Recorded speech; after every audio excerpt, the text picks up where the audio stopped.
दोन्ही राष्ट्रवादीच्या आघाडीचं घोडं चिन्हावरून अडलंय। पुढील 2 दिवसात अंतिम निर्णयाची शक्यता वर्तवली जाते। तुतारी की घड्याळ चिन्हावर लढायचं यावर मतभेद सुरू आहेत। चिन्हाच्या वादावर तोडगा काढण्याचे प्रयत्न सुरू आहेत। पुण्यात दोन्ही राष्ट्रवादीच्या आघाडीची जोरदार चर्चा सुरू आहे। मात्र आघाडीचं घोडं चिन्हावर अडलेलं आहे अशी देखील माहिती मिळते आहे।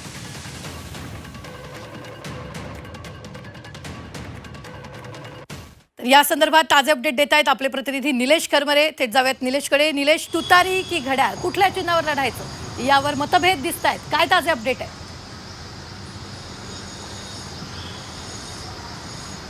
रुबीना, खरं तर पुणे जिल्ह्यामध्ये जर बघितलं नगरपंचायत आणि नगरपालिकेच्या इलेक्शनमध्ये राष्ट्रवादी अजित पवार यांना चांगलं मतदान मिळालेलं आहे। त्यांचे उमेदवार चांगले आलेले आहेत। त्यामुळं अजित पवार यांच्या पक्षाचं आता या ठिकाणी मनोबल जे आहे ते वाढलेलं पाहायला मिळतात आणि त्याचाच परिणाम म्हणून आता अजितदादांच्या कार्यकर्ते जे आहेत त्यांनी आता अशी भूमिका घेतलेली आहे, 2 राष्ट्रवादी जर एकत्र आले तर त्यांनी एकत्र चिन्हावर लढलं पाहिजे, राष्ट्रवादीच्या घड्याळ या चिन्हावर लढलं पाहिजे अशी त्यांनी भूमिका घेतलेली आहे। अर्थात अजित पवारांची ही त्याला मान्यता आहे। त्यांनीही जोर लावलेला आहे की आपण एकत्र येऊन भाजपच्या विरोधामध्ये राष्ट्रवादीच्या चिन्हावर सगळे उमेदवार दिले पाहिजे। मात्र त्याला काहीसा विरोध झालेला आपल्याला पाहायला मिळतोय। सुप्रिया सुळेंचे जे कार्यकर्ते आहेत त्यांनी याला विरोध केलेला आपल्याला पाहायला मिळतोय। जर प्रत्येक पक्षाची एक विशिष्ट ओळख असती आणि ती आम्ही निर्माण केलेली आहे, त्यामुळे काही उमेदवार जे आहेत ते तुतारीच्या चिन्हावर लढावे अशी त्यांची मागणी आहे। त्यामुळे संभ्रमात आहे राष्ट्रवादीचे दोन्ही पक्ष जरी एकत्र आले असले तरी पुणे आणि पिंपरी चिंचवडमध्ये,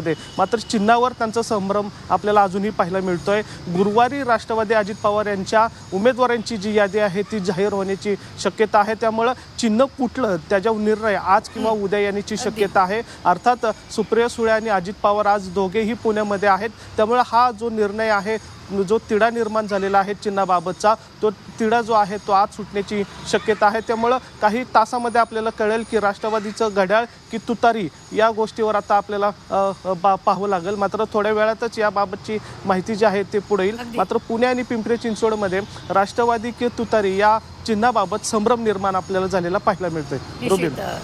निलेश, धन्यवाद ताजे अपडेट देण्यासाठी। आम्ही वेळोवेळी तुमच्याकडून या संदर्भातले ताजे अपडेट घेत राहणार आहोत। तुर्तास आपण पाहतोय पुढील 2 दिवसात या सगळ्यावर अंतिम निर्णयाची शक्यता वर्तवली जाते।